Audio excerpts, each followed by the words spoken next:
Good afternoon and welcome back to Nasdaq Trade Talks. I'm your host, Jill Malandrino, Global Markets Reporter at Nasdaq. Joining me at MarketSite is Dave Maloney. He's the founder of the D10. We're going to bring a little bit of sports, match it up with Wall Street. Dave, thank you very much for joining us today. 2018 is going to be a special year for D10. First, tell us about the organization and why it's a hot year for you guys.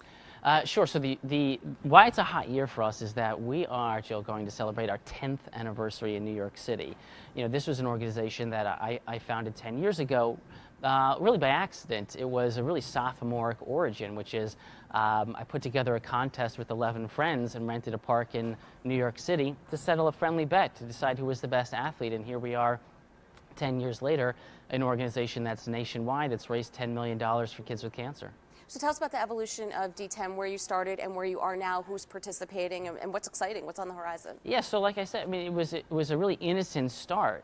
10 years ago, and what ended up happening was my mother had come out of chemo in 2009, and we decided that we'd add a fundraising component to the D10 and built some rudimentary software that would allow the public to wager on an athlete's performance the same way you might bet on the horse in the Preakness, except we recalibrated the way wagering worked in the D10 so that all of the money that was wagered or at risk would go to fund pediatric cancer research. And what we learned from the market was that if you put that kind of interface in front of Wall Street traders, they would react pretty positively to that. They have a propensity for engaging that kind of action.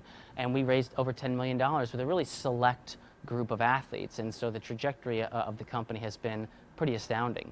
Let's talk about blockchain to cryptocurrency and its influence on D10. How has the technology transformed the work that you're doing? Yeah, it's transforming the work that we're doing. I mean, so up until this point, we've always operated in fiat currency, and we'll continue to do so this year. But what we've ended up sort of diving into is that we had built a suite of technology, a suite of software that allowed us to power the event first. Then secondly, what we ended up doing was we built an intelligent streaming platform atop that software suite. We call it Norma. So Norma is the way that you now engage with the D10. It's how you watch it. It's how you tune into a live event at the perfect time, rather than having to wait and watch linear media until sort of the perfect moment for you that you care about. Right now, we give the user an opportunity to wager on a forthcoming performance in traditional sort of fiat currency. Where we're moving to is into the crypto space, allowing us to broaden that software's reach, meaning it can be used beyond the D10. It can be used by other national sports leagues. So Amazon has Alexa, the D10 has Norma over Alexa, right? So to wrap up, when does the D10 take place in New York City? And again, explain to us how we can watch it. Sure. So the D10's tour kicks off in New York June 9th and 10th.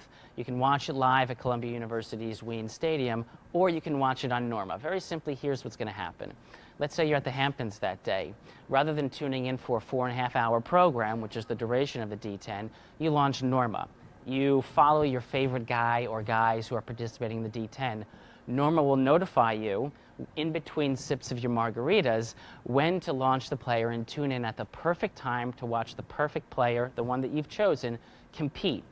You're then the director of your show. You can maneuver the cameras as you see fit, remotely from the beach sipping a margarita, and then you can touch the phone and you can actually place a real-time wager on the performance, really just amplifying the entertainment value from what you're about to see. And then once that athlete's done competing, close the phone, go back to the beach, and she'll let you know when to tune right back in. What could be better for traders? Cocktails, sports, and betting. I mean, it's a perfect trifecta. We know our audience. All right. Well, thank you very much for joining us at MarketSite. Thank you. And thank you for joining me. I'm Jill Malandrino, Global Markets Reporter at Nasdaq.